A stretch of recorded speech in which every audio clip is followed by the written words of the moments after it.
Vamos para cima, pessoal. Professor Rui de São Lucas na área. Vamos continuar estudando a Lei de Introdução às Normas do Direito Brasileiro. E agora eu quero falar contigo sobre o princípio da segurança jurídica. A Lindbe diz pra gente que a lei em vigor terá efeito imediato e geral. Por que efeito imediato? Porque, ora, entrou em vigor, está valendo. A partir do momento que ela entra em vigor, a partir do momento em que cessa o vacatio legis quando existir, nesse caso, a lei está valendo. Então, a lei, quando ela estiver em vigor, ela vai ter efeito imediato e geral. Porque uma das características da lei é a generalidade, ela é aplicável a todos.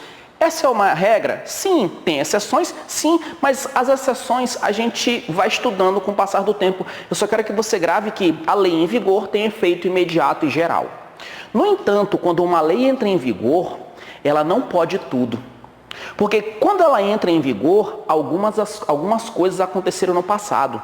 E essas coisas que já ocorreram antes do início da vigência, eu tenho que tomar muito cuidado para não prejudicar. É aí que entra o princípio da segurança jurídica. Porque pelo princípio da segurança jurídica, a lei em vigor tem efeito imediato e geral. Mas esse efeito tem que respeitar o ato jurídico perfeito, o direito adquirido e a coisa julgada. Então, se eles te colocam na prova, qual das alternativas fala sobre o princípio da segurança jurídica? Procura essa disposição, que a lei em vigor não pode prejudicar o ato jurídico perfeito, o direito adquirido e a coisa julgada. Ou então eles podem te perguntar, a lei tem que respeitar o direito adquirido, o ato jurídico perfeito e a coisa julgada por conta de qual princípio? Princípio da segurança jurídica. Então, quando uma lei entra em vigor, ela não pode prejudicar nem ato jurídico perfeito, nem direito adquirido e nem coisa julgada. E o que é isso?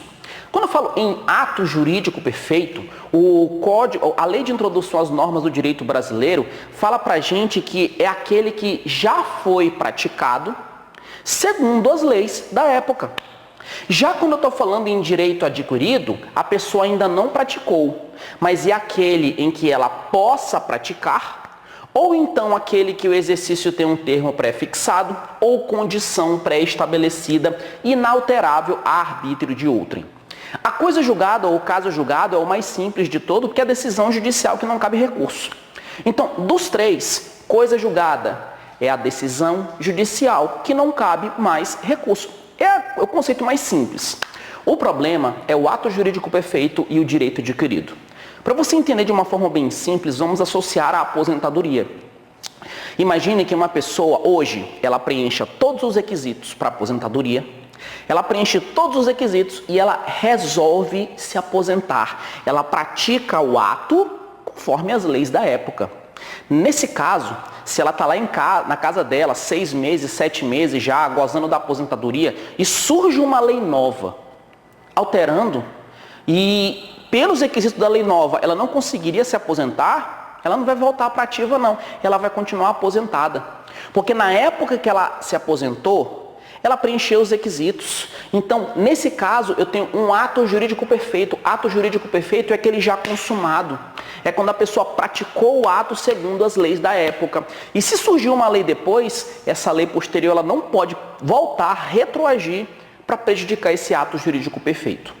Já o direito adquirido, ele pode acontecer na seguinte situação. Imagine que hoje você preencheu todos os requisitos para aposentadoria e resolve não se aposentar. Você quer continuar trabalhando para receber o abono permanência, mas você preencheu todos os requisitos. E aí você está recebendo abono permanência, mas continua trabalhando. Aí muda a lei e com a regra atual dessa nova lei, você não consegue mais se aposentar. Acontece que você preencheu os requisitos para se aposentar conforme a lei anterior, tanto que você estava recebendo abono permanência. Ah, mas você não se aposentou. Não tem problema. Apesar de eu não ter praticado o ato, eu posso praticar. Eu podia praticar. Eu não pratiquei porque eu não quis. Então, a pessoa foi lá e se aposentou. Ato jurídico perfeito. Agora, se a pessoa preencheu todos os requisitos e por uma opção pessoal resolveu continuar trabalhando, não é ato jurídico perfeito, mas ela tem direito adquirido. E a lei ela não pode prejudicar nem o ato jurídico perfeito, nem o direito adquirido.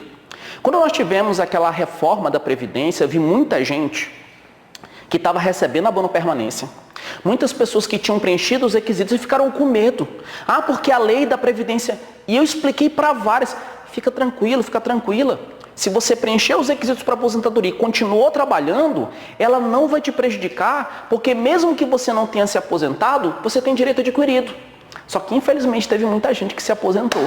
Então a lei nova, ela não pode prejudicar nem o ato jurídico perfeito, nem o direito adquirido. Toma muito cuidado. Sabe por quê?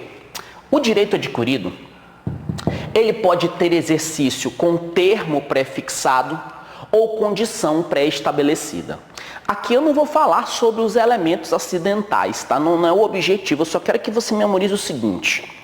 Se eles colocarem na prova, o direito adquirido pode ser sujeito a termo? Sim. O direito adquirido pode ser sujeito à condição? Sim. O direito adquirido pode ter o seu exercício com termo pré-fixado ou condição pré-estabelecida inalterável, a arbítrio de outrem. Então, o direito adquirido pode ser sujeito a termo ou a condição. Como é a hipótese da doação de um bem para aquele momento em que a pessoa se casa. Então, se eu doar um bem, se a pessoa se casar, ou seja, eu faço a doação de um carro se você casar. A doação de um carro, se você casar, é uma situação de condição. Nesse caso, em que eu tenha uma doação de um bem, se a pessoa casar, surgindo uma lei nova, essa lei nova não vai prejudicar essa doação. Sabe por quê? Porque nesse caso eu tenho um direito adquirido. Essa doação de um bem, se a pessoa casar, é um exemplo de direito adquirido sujeito à condição pré-estabelecida. Se essa condição pré-estabelecida é inalterável, ou seja, as partes definiram que não tem como alterar e é aquilo mesmo, a lei também não vai poder alterar. Então, se ele te coloca na prova esse exemplo, a doação de um bem, se a pessoa casar, te dou um carro se você casar, te dou um apartamento se você casar, nesse caso a lei nova não pode afetar essa doação, porque isso aqui é um exemplo de direito adquirido sujeito à condição. Beleza. Já que eu estou falando em doação, a doação a gente estuda lá nos contratos em espécie. Tem algumas situações específicas que eu quero que você memorize. A primeira delas é, imagine que eu faço um contrato contigo e esse contrato ele é estabelecido conforme as leis de hoje. A gente estabelece tudo certinho, beleza. Daqui a 3 anos surge uma nova lei. Essa lei nova, ela não vai atingir aqui o nosso contrato. Porque na época que a gente estava firmando o contrato, a lei que estava valendo era essa lei atual. Então, quando eu estou falando em contrato, o contrato vai ser regido pelas normas do tempo da celebração dele. Por quê? Porque se eu fiz o contrato foi feito, está assinado, pronto. Aí surge uma lei nova. Eu vou retroagir a lei para atacar esse contrato, cadê a segurança jurídica? Então, quando eu falo em contrato, eu utilizo a norma do tempo em que ele foi celebrado. Tempus regit actum. O Supremo Tribunal Federal, ele tem um entendimento de que não há direito adquirido a regime jurídico. E um exemplo clássico disso daqui é a respeito da própria aposentadoria. Imagine uma pessoa que faltava um mês para ela se aposentar, um mês. Aí surge uma nova lei e, segundo a nova lei, ela vai ter que trabalhar mais 10 anos e um mês. E aí, nesse caso, essa pessoa que faltava só um mês, ela vai ser prejudicada? Vai. Porque ela não tem direito adquirido àquele regime jurídico anterior. E Lu, mas você falou, pera lá. Direito adquirido é quando você preenche todos os requisitos. Se tu preencheu todos os requisitos, aí resolve receber o abono permanente e continuar trabalhando, isso é uma coisa. Agora, faltava um mês. Se faltava um mês, eu não preenchi todos os requisitos. Se eu não preenchi todos os requisitos, eu não tenho direito adquirido. Isso é mera expectativa de direito. Por conta disso, o STF entende que não há direito adquirido a regime jurídico. Não há. Não preencheu todos os requisitos, faltava um mês, só lamento, papai. Infelizmente. Então, muito cuidado com esse ponto aqui.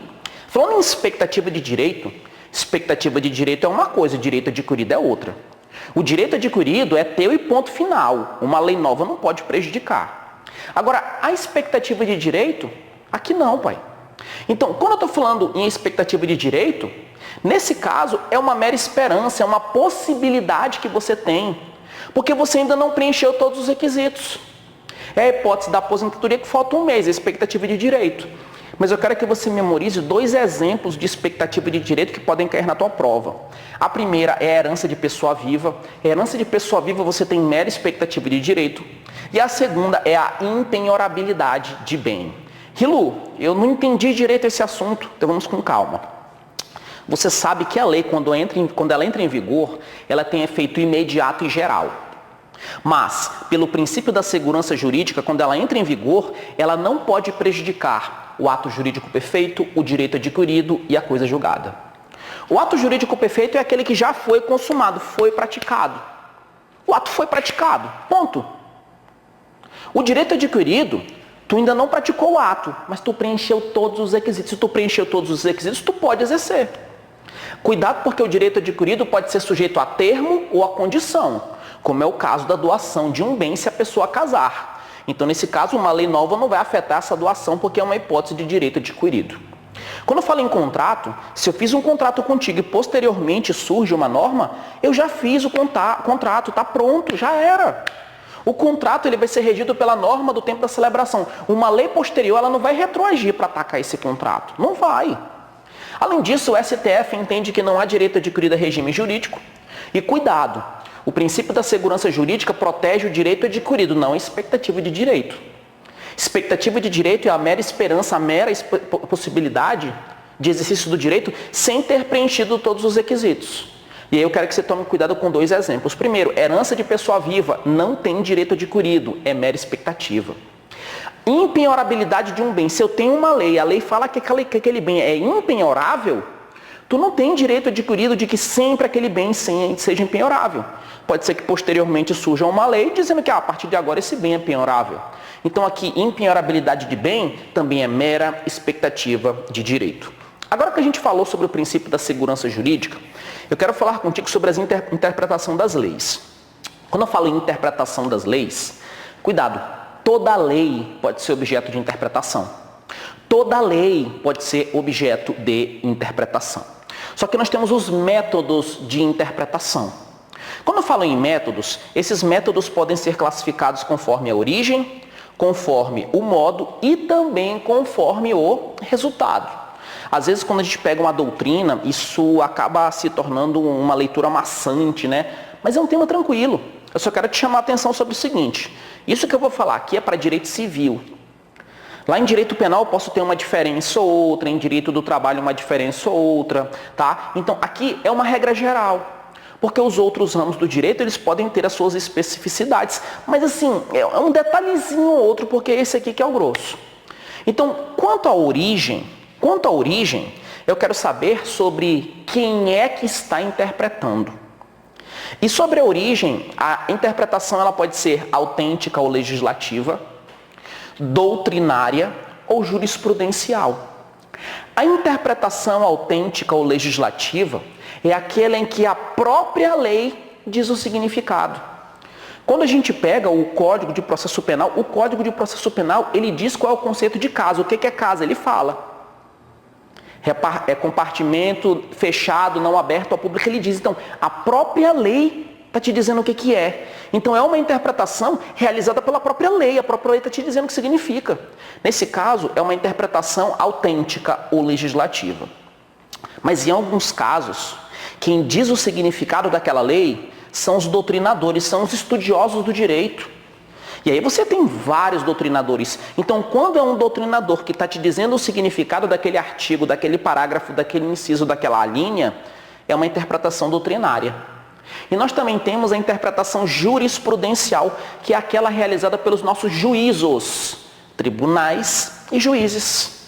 O que vai acontecer? Se é um juiz que está efetuando a interpretação de uma lei, interpretação jurisprudencial ou judicial.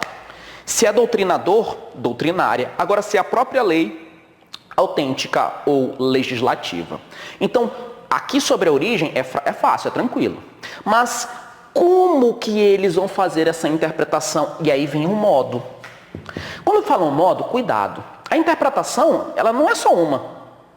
Porque, por exemplo, um juiz ou um tribunal, eles podem efetuar a interpretação gramatical. Então, a interpretação ela pode ser jurisprudencial gramatical, doutrinária teleológica, não tem problema. são critérios de distinção diferentes. Então, de que forma que esses daqui podem efetuar a interpretação? Primeiro, no modo gramatical ou literal, que é aquele em que o intérprete ele segue o inteiro teor da lei, o sentido literal das palavras. Não, a palavra fala 30, então é 30, não é 20. Então, quando eu sigo o sentido literal da lei, essa é uma interpretação gramatical ou literal. Todavia, nem sempre seguir a letra fria da lei leva a uma decisão honesta. Porque não basta ao julgador decidir entre o legal e o ilegal. Não basta ao julgador decidir entre aquilo que é conveniente e inconveniente, justo e injusto. Ele tem que atuar principalmente entre aquilo que é honesto e desonesto. Então não é só seguir a letra fria. Então, em determinadas hipóteses, ele pode interpretar de outra forma. Como é o caso da interpretação teleológica, em que o intérprete vai observar as exigências atuais e concretas da sociedade. Algumas leis são muito antigas, como é o caso da Lei de Segurança Nacional. Você pega uma lei do século passado e você quer aplicar hoje, pera lá, não é assim. Ah, mas a lei está dizendo, calma aí. Quando aquela lei foi editada, as exigências da sociedade eram umas, agora são outras. E o intérprete, ele pode pegar uma lei e observar o que ela significa, levando em conta as exigências atuais e concretas da sociedade, ou seja, hoje. Essa é uma interpretação teleológica. Já a interpretação lógica, aqui o intérprete ele observa qual que é a finalidade da lei, o que a lei quer. E pela interpretação lógica, é óbvio, é evidente, se a lei permite o mais, ela permite o menos.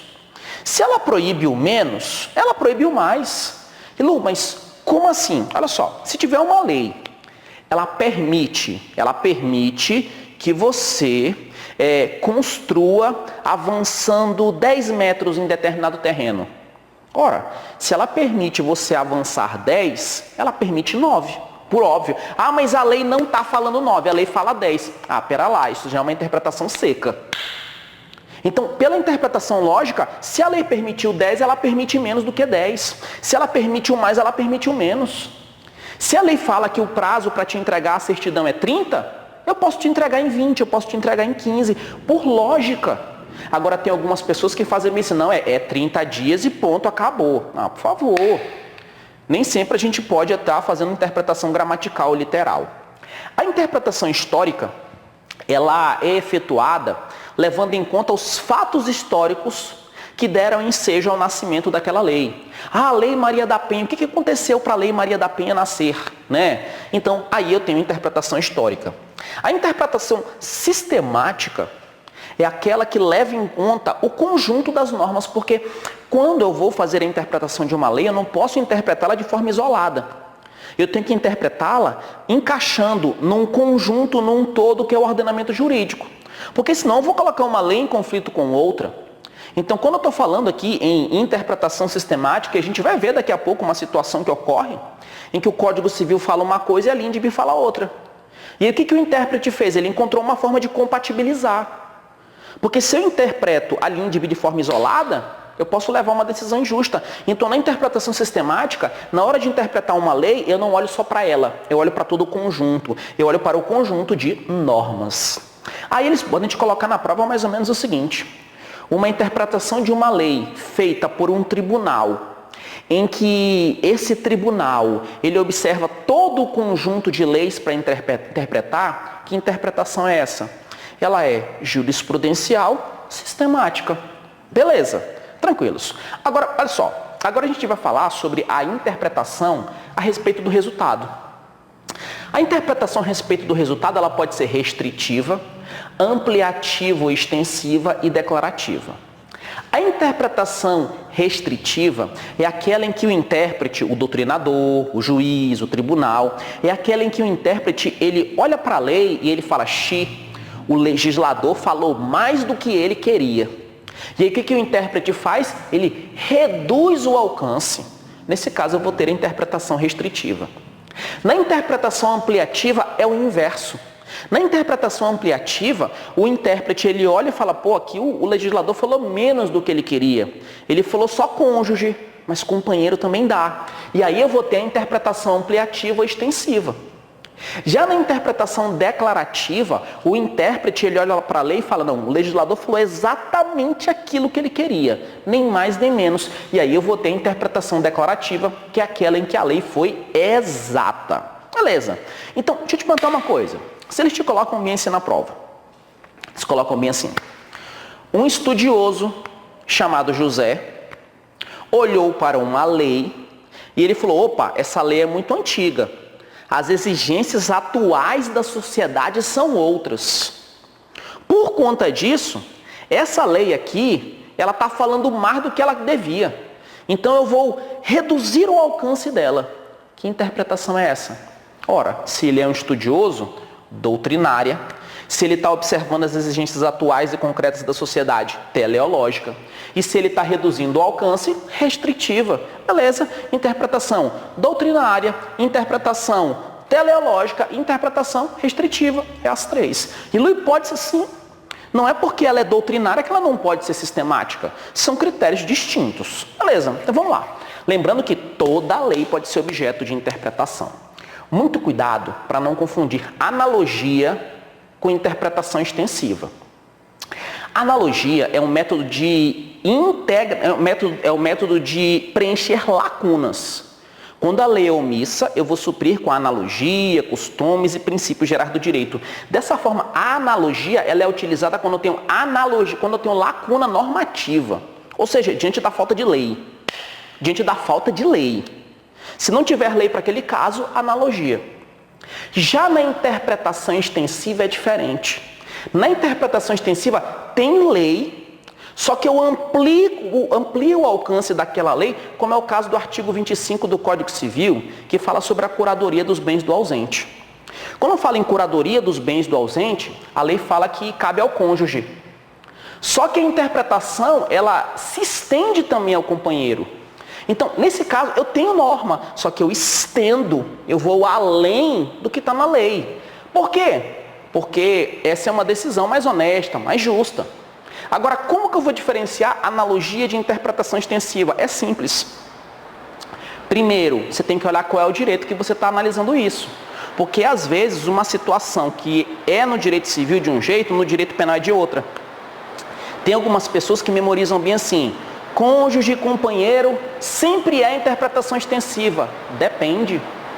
Se tiver lei, é interpretação extensiva. Se tiver lei para o cônjuge, interpretação extensiva. Se não tiver lei, analogia. Então, muito cuidado. Mas como que eu vou memorizar? Se tem lei e eu quero estender o alcance daquela lei, interpretação extensiva. Se não tem lei, analogia. Olha só. Vamos imaginar que tem uma lei e a lei é para o papagaio amarelo. Tem a lei para o papagaio amarelo. Aí aparece o papagaio azul. Aí o que vai acontecer? Eu pego a lei e faço uma interpretação extensiva para o papagaio azul, porque a lei fala em papagaio, a lei não é omissa. Então, nesse caso, o papagaio amarelo e o papagaio azul é interpretação extensiva porque a lei fala em papagaio. Aí beleza, a lei é para o papagaio amarelo. Aí aparece o cachorro. Opa, não tem lei para o cachorro. Então, para o cachorro é o quê? Analogia. Fechou? Beleza, vamos lá. Lembrando que nesse caso do artigo 25 do Código Civil, cônjuge de companheiro é interpretação extensiva. Outro ponto importante para a gente estudar é sobre o conflito das leis no tempo. Quando eu falo conflito das leis no tempo, uma lei está em vigor. Aí surge uma nova lei. Quando isso acontece, existem algumas situações que começaram na vigência da lei anterior e ainda não acabaram. Aí elas ficam um pedacinho na lei antiga e um pedacinho na lei nova. E aí, qual é a lei que vai ficar valendo? A lei antiga? A lei nova? Um pouquinho de uma e um pouquinho de outra? Então, eu preciso resolver isso. Aí eu vou estar diante de um conflito das leis no tempo. A forma para solucionar é através das disposições transitórias e da irretroatividade. Quando você pega uma lei para estudar, um estatuto do servidor público, leis em geral, você vai perceber que tem um capítulo que está escrito disposições transitórias. Às vezes está escrito bem assim, disposições finais e transitórias. Você já deve ter encontrado lei assim. Essas disposições transitórias, elas existem exatamente para estabelecer as regras para essas situações em que uma relação jurídica começou na vigência de uma lei e aí surgiu uma lei nova. E aí qual que vai valer? Qual que vai ser aplicada? Vai ter alguma regra de transição? Então, as disposições transitórias servem para isso. Então, as disposições transitórias, elas são uma forma de resolver esse conflito das leis no tempo. O próprio Código Civil, nós temos o Código Civil de 1916 e o Código Civil atual. Lá no finalzinho tem as disposições transitórias do Código Civil atual, exatamente para regular essas relações. Beleza. Aí o que vai acontecer? A irretroatividade é uma outra forma de solução do conflito das leis no tempo. E pela irretroatividade, uma lei nova que entra em vigor, ela tem força proativa, ela tem eficácia proativa, ex nunc, é daqui para frente. Então, regra é a irretroatividade, regra a lei não retroage, regra é a eficácia proativa, da data que ela entra em vigor para frente. Mas essa irretroatividade não é absoluta. Em alguns casos pode haver irretroatividade? Sim, em alguns casos pode, desde que não prejudique o ato jurídico perfeito, o direito adquirido e a coisa julgada. Muito cuidado com isso. Só que quando houver retroatividade, a doutrina classifica em retroatividade mínima, retroatividade média e retroatividade máxima. A retroatividade mínima é aquela que alcança apenas os fatos e efeitos futuros. Já a retroatividade média, ela atinge os efeitos pendentes do negócio jurídico. E a retroatividade máxima atinge tudo, atinge os atos e fatos consumados. E na prova eles podem te perguntar, qual dessas retroatividades que é admitida no Brasil, quando for o caso de retroatividade? Aqui no Brasil, quando couber, é a retroatividade mínima, quando couber. Porque a lei nova, ela não pode atingir fatos e atos consumados. Olha só, a lei nova não atinge o ato jurídico perfeito já consumado, não pode atingir. A lei nova não pode atingir aqueles com efeitos pendentes, não pode. Então, aqui no Brasil, a lei que retroage, ela só atinge os fatos e efeitos futuros. O que aconteceu lá atrás já era.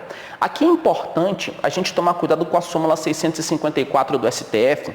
E nesse curso, quando a gente tiver uma jurisprudência, um informativo, uma súmula importante, eu vou colocar no quadro. Pela súmula 654 do STF, a irretroatividade, ela não é invocável pelo ente estatal que criou a lei. Opa, o ente que criou a lei, ele quer alegar irretroatividade? Não, não pode. Então, segundo o STF, o ente estatal, o Estado, o município, aquele ente estatal que criou a lei, ele não pode alegar irretroatividade. Ele não, só outra pessoa. Tá? Segundo a súmula 654 do STF. Reluz ser enrolado. Calma, não precisa bater cabeça não. Só grava o seguinte, o Brasil adotou o quê? A retroatividade mínima. Dessa forma, quando houver retroatividade no Brasil, quando houver, se for um caso em que ocorra, essa retroatividade, ela pode atingir um ato que já foi consumado no passado? Não. Pela retroatividade mínima, a lei nova não atinge os fatos e atos consumados ou com efeitos pendentes. Não pode, porque se começou com a lei anterior, o que eu te falei aqui? Contrato, norma do tempo da celebração. Fechou? Beleza. Agora, olha só. Sobre a eficácia da lei no espaço, aqui a gente começa um ponto que muita gente perde questão. E eu vou esquematizar de um jeito para que fique simples para você. Porque quando a gente pega a linha de biseca, aqui é um pouquinho enrolado. Sobre a eficácia da lei no espaço, é saber o local de aplicação. Aqui no Brasil eu aplico qual lei? Lei brasileira ou lei estrangeira? E sobre a eficácia da lei no espaço, aqui no Brasil a gente adotou o princípio da territorialidade. Mas não é territorialidade absoluta, é territorialidade temperada ou mitigada. Por quê?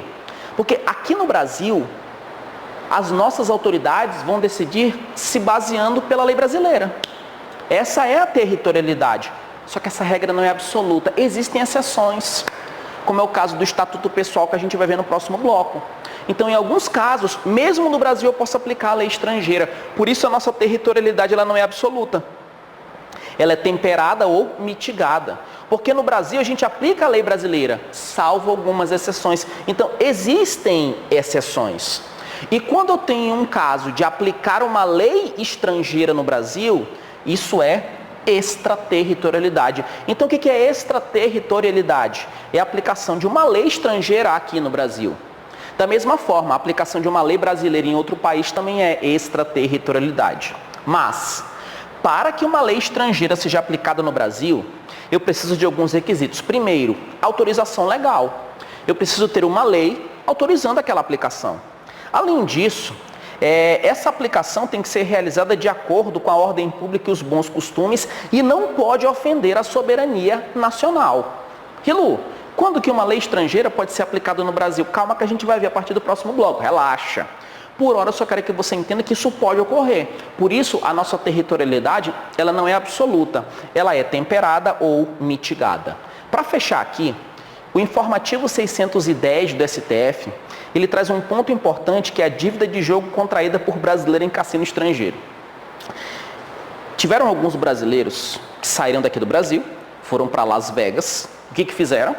Começaram a jogar, perderam muito dinheiro e começaram a chamar no caderninho. Faz o caderninho aí que daqui a pouco eu pago, daqui a pouco eu pago. E nesse daqui a pouco eu pago, daqui a pouco eu pago, eles viram que não tinha como eles pagarem, fugiram do hotel e se mandaram para o Brasil. Por quê? Porque se eu estou no Brasil, eu sou brasileiro, porque eles não mentiram. O brasileiro não pode ser extraditado. Filho, é evidente que o cassino estrangeiro vai entrar com uma ação querendo cobrar esse valor. Aí depois de um tempo, o oficial de justiça está lá na porta desse brasileiro que deu o pino lá no estrangeiro. Quem é oficial de justiça que fazer o quê? Penhorar teus bens. Isso pode acontecer sim. Segundo o informativo 610 do STJ, dívida de jogo contraída por brasileiro em cassino estrangeiro, de funcionamento legal no exterior, é juridicamente possível. Rilu, mas no Brasil é proibido o cassino. Sim, mas eu estou falando de um fato que aconteceu fora. Então, nesse caso, é juridicamente possível, segundo o STJ, segundo o informativo 610, isso cai em provas. Então, o que nós estudamos? Pelo princípio da segurança jurídica, a lei em vigor terá efeito imediato e geral, respeitados o ato jurídico perfeito, o direito adquirido e a coisa julgada. O ato jurídico perfeito é aquele já consumado. O direito adquirido é aquele que ainda não foi consumado, mas a pessoa preencheu todos os requisitos. Então ela pode exercer. E o direito adquirido pode ser sujeito a termo ou condição pré-estabelecida, inalterável a arbítrio de outrem. Como é o caso da doação de um bem se a pessoa casar. Nesse caso, essa doação aqui é direito adquirido. Então a pessoa, quando ela casar, ela vai receber o bem, porque ela tem direito adquirido. E se surgir uma lei nova? A lei nova não vai afetar, porque é direito adquirido. No caso de contrato, se um contrato foi firmado hoje e surgiu uma lei posterior, essa lei posterior ela não vai retroagir para atingir o contrato, porque o contrato é regido pela norma do tempo da celebração. Segundo o STF, não há direito adquirido a regime jurídico. Além disso, expectativa de direito é diferente de direito adquirido. A expectativa de direito é uma mera esperança, uma possibilidade do exercício do direito, sem que a pessoa tenha preenchido todos os requisitos legais. Então, tomar cuidado com dois exemplos. Herança de pessoa viva não é direito adquirido, é só expectativa. Impenhorabilidade de bem não é direito adquirido, é só expectativa. Todas as leis podem ser interpretadas. Quanto à origem, a interpretação pode ser autêntico-legislativa, quando é feita pela própria lei, doutrinária, quando ela é feita por estudiosos, jurisprudencial, quando ela é feita por tribunais e juízes. Sobre o modo, ela pode ser gramatical ou literal, quando o intérprete segue o sentido literal das palavras. Teleológica, em que o intérprete ele observa as exigências atuais e concretas da sociedade. Lógica, em que o intérprete observa os fins da lei. Se ele coloca na prova, a lei que permite o mais, permite o menos. A lei que proibiu o menos, proibiu o mais. Isso é óbvio, evidente, né? Isso é uma interpretação lógica. A interpretação histórica é aquela em que o intérprete vai observar os fatos históricos que deram nascimento àquela lei. E a sistemática é aquela em que o intérprete leva em consideração todo o conjunto de normas, ele não olha para a norma de forma isolada. Sobre o resultado, a interpretação pode ser restritiva, quando o intérprete reduz o alcance da lei, ampliativa, quando ele amplia os limites da lei, e declarativa, quando a lei foi exata. A analogia é quando eu não tenho lei, quando eu tenho lacuna normativa. Na interpretação extensiva eu tenho lei, só que eu amplio o alcance dela, como é o caso do artigo 25 do Código Civil, que estende para o companheiro a regra aplicável ao cônjuge. O conflito das leis no tempo é solucionado pelas disposições transitórias ou pela irretroatividade. Quando eu falo em irretroatividade, é uma exceção, porque regra, a lei entrando em vigor, ela tem efeito ex nunc, é daqui para frente, eficácia proativa. Só que essa irretroatividade, ela não é absoluta. No Brasil, quando ocorrer irretroatividade, a retroatividade vai ser mínima, quando couber. Dessa forma, quando for o caso de retroatividade, a lei nova não pode voltar para atingir fatos ou atos consumados, ela não pode voltar para atingir atos com efeitos pendentes. Segundo a súmula 654 do STF, o ente estatal que criou a lei, ele não pode invocar irretroatividade, só outra pessoa. Sobre a eficácia da lei no espaço, o Brasil adotou o princípio da territorialidade temperada ou mitigada. Porque no Brasil, a gente aplica a lei brasileira, mas essa regra não é absoluta, existem exceções. Quando, no Brasil, eu aplico uma lei estrangeira, isso é hipótese de extraterritorialidade. Mas para haver extraterritorialidade, eu preciso de autorização legal. A aplicação ser realizada de acordo com a ordem pública e bons costumes e não ofender a soberania nacional. Segundo o informativo 610 do STJ, dívida de jogo contraída por brasileiro em cassino estrangeiro de funcionamento legal no exterior é juridicamente possível. Beleza, é isso. Estou fechando aqui. Sangue no olho até a posse, pra cima. Fui.